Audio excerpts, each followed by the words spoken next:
wasn't that exciting. Good evening all. Hopefully everybody having a great and wonderful week so far. Although it is only Monday. Well, this was done on a Saturday. No, yes, Saturday. Saturday. I don't even know what day it is. Anyway, this was filmed on Saturday. The riding group at LCBC West Shore met up with the group down in Manheim for a little loop around Lancaster County, Amish country in Pennsylvania. So this was at least some a little different. This was kind of fun. Had a nice different group. Some of them new, of course, but in front of me is our leader with the Honda Valkyrie. I don't remember what he said the year was, but a Honda Valkyrie. Yeah, that's a real machine.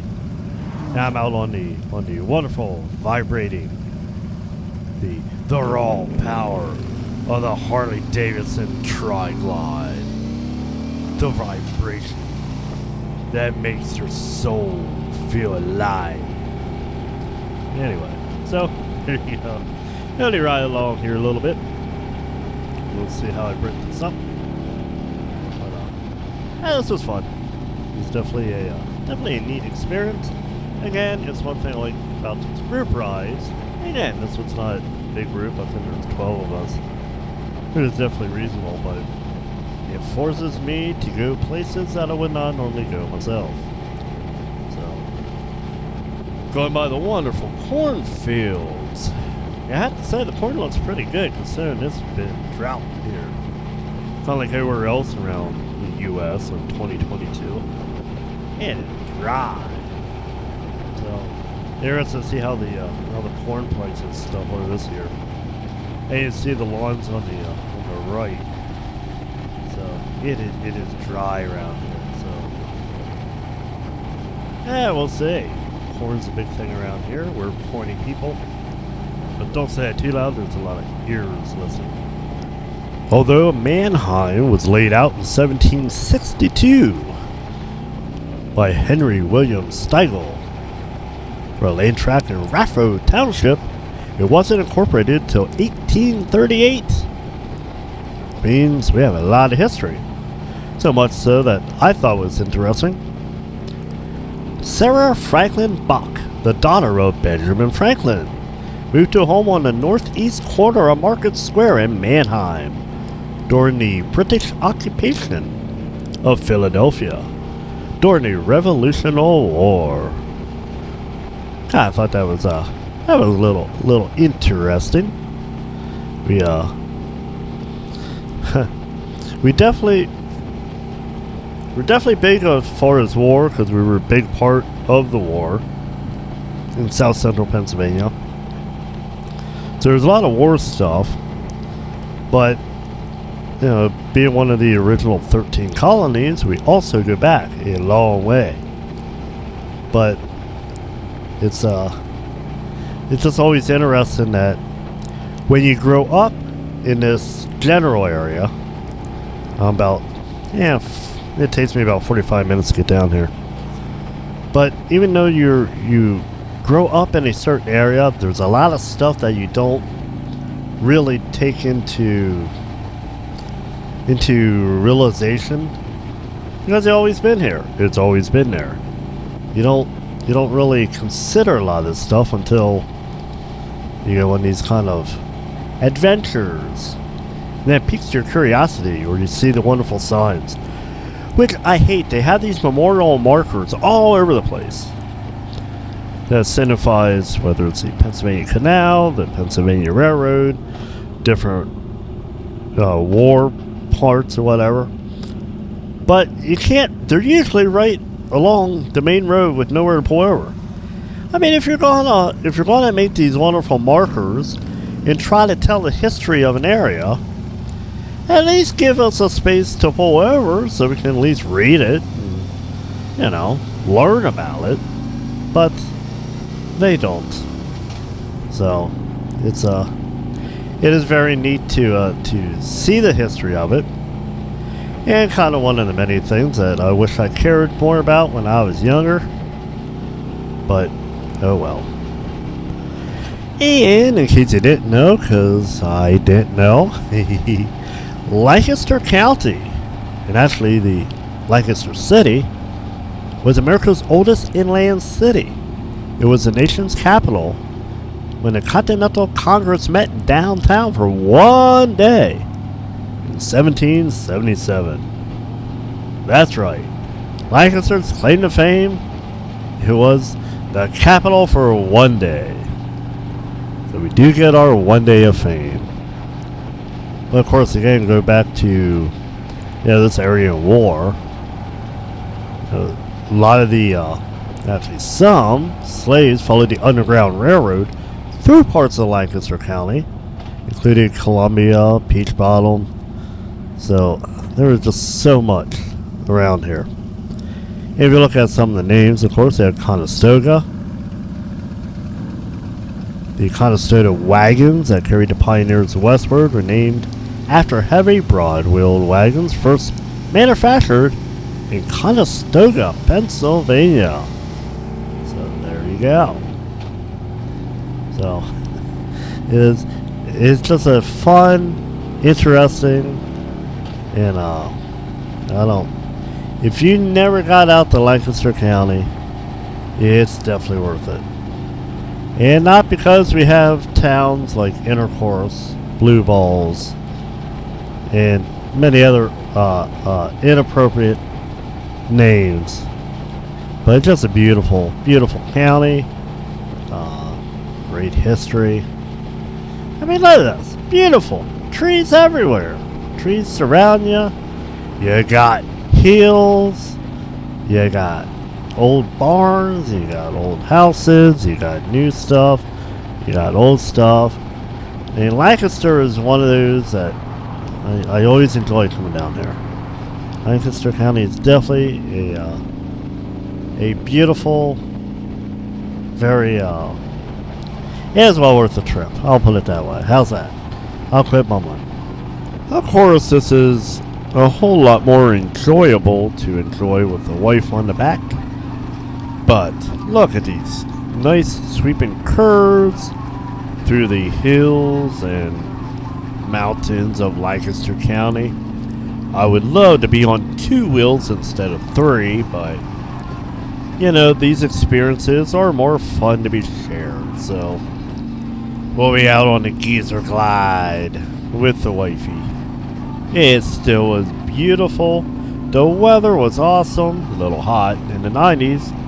But when you're cruising, it is worth it. It is the sky. It was beautiful. It was well worth it. Alright, now as we entered into Columbia, which was founded in 1728. Like a lot of things around here, it's old. I'm old, but not that old. It was John Wright, a Quaker who traveled to Columbia to preach to the Indians, that established a ferry in 1730 that provided access to land beyond the western banks of the Susquehanna. It's kind of cool. As Columbia became the hub, industrial hub, of lumber, coal, and assorted goods. So again, Columbia is a place that I've been through, I know about, but there is again so little that you take time to realize. I mean, after all, we had the Turkey Hill experience, Turkey Hill dairies, very popular, and National Watch and Clock Museum, so you can keep track of time. So, there's actually a bar or restaurant called Burning Bridge. That comes to back in the wartime when somebody burned the Columbia Wrightsville Bridge. So they named a restaurant, of course, for that historic moment of Burning Bridge. So, it was very, very neat to run through Columbia here. And like I said, I'm sure I passed through it. I don't, I don't remember as much as I should. I love the mural here. This is the one time that I wish I wasn't with the group, because this mural is awesome. I would love to stop, take pictures of it, and with it. And also this ice cream milkshake, pastries. I have no idea. We kind of tried to make notes, but we thought this was really cool. Looked beautiful. So maybe I have to take another way down here. It's a shame there wasn't a train coming through here though. That would even be even cooler. But anyway, isn't it just going through Columbia? Get a chance to learn a little more about the Columbia area. It's a shame growing up in this area. It was so little actually explored around.